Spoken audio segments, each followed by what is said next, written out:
Good morning third class. अब आप English grammar की बुक निकालेंगे। इंग्लिश ग्रामर में आज आपका चलेगा chapter 6 the verb continuous tense. You have already studied the tense of a verb tells us if an action is done in the present, past or future time in its simplest form. The verb is said to be in the simple present, simple past or simple future tense. जैसा कि आप पहले पढ़ चुके हैं कि एक verb का टेंस हमें बताता है कि एक काम जो किया गया है प्रेजेंट, पास्ट या फ्यूचर में, इसके सिंपल फॉर्म में, सिंपलेस्ट फॉर्म में इस वर्ब को सिंपल प्रेजेंट, सिंपल पास्ट या फिर और सिंपल फ्यूचर टेंस कहते हैं। However, if the action mentioned is still going on at the time of speaking and has not been completed, it is said to be in continuous tense.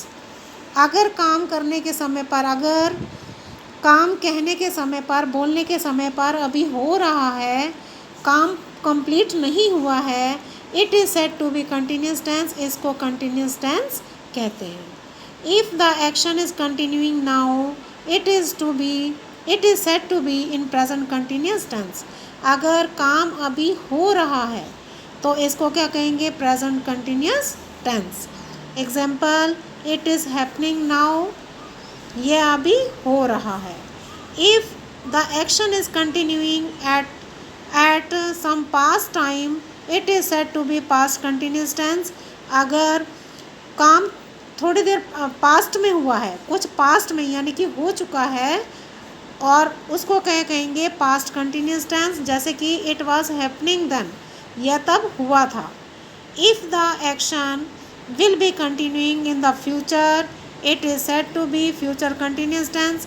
और अगर ये future में, भविष्य में ये काम होता रहेगा तो हम इसे कहेंगे फ्यूचर कंटिन्यूस टेंस। तो एग्जाम्पल के लिए, it will be happening tomorrow, ये कल तक होता रहेगा। ये कल, it will be happening tomorrow, ये कल तक होता रहेगा। The three continuous tenses are shown below with the help with the verb to be in the tables given below. Present continuous tense. अब present continuous tense का क्या है? Singular में I am doing it, we are doing it, मैं कर रही हूँ, मैं इसे कर रही हूँ। तो प्लूरल में क्या आएगा? हम इसे कर रहे हैं। तो सेकंड में the person spoken to, you are doing it, तुम इसे कर रहे हो, यू आर डूइंग इट, तुम उसे कर रहे हो। थर्ड में the person spoken about, he she it is doing it, यह इसे कर रहा है या कर रही है, तो दे आर डूइंग इट, वे इसे कर रहे हैं। पास्ट कंटिन्यूस टेंस में first person I was doing it, मैं इसे कर रहा था, वी वर डूइंग इट, हम इसे कर रहे थे। सेकंड पर्सन में यू वर डूइंग इट, तुम इसे कर रहे थे, यू वर डूइंग इट, तुम इसे कर रहे थे। तो थर्ड पर्सन में ही she it was doing it, वह इसे कर रहा था, दे वर डूइंग इट, वे उसे कर रहे थे। तो ऐसे ही आता बेटा फ्यूचर कंटिन्यूस टेंस में, first person I shall be doing it, मैं इसे करूँगा, we shall be doing it, हम इसे करेंगे। तो second person you will be doing it, तुम इसे करोगे, you will be doing it, तुम इसे करोगे। Third person he she it will be doing it, यह इसे करेगा, they will be doing it, ये इसे करेंगे। तो इसके एक्सरसाइज है 6.1, वी शैल बी, पहले इसके ऊपर पढ़ेंगे। From the sentences given below pick out the verbs and write down the tense of each by following the table given. We shall be going to Kolkata tomorrow, तो go तो verb है और tense है future. Tuntun was going to the market, तो go verb है और past tense tense है। She will be studying at that time, तो स्टडी वर्ब है और फ्यूचर टेंस है।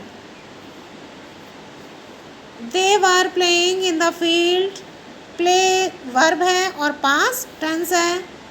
I am looking for my book, book है वर्ब और प्रेजेंट है tense.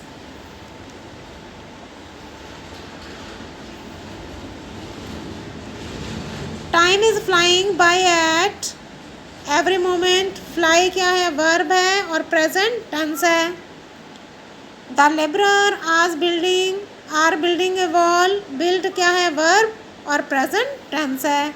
It was raining very hard yesterday, तो रेन क्या है वर्ब है और पास्ट टेंस है। You will be seeing me there, see verb है और फ्यूचर टेंस है। She is painting a picture, तो पेंट वर्ब है और टेंस क्या है प्रेजेंट। ऐसे ही बेटा आगे एक और एक्सरसाइज है, हम आगे करेंगे, अभी आप इसकी प्रैक्टिस करेंगे। ओके।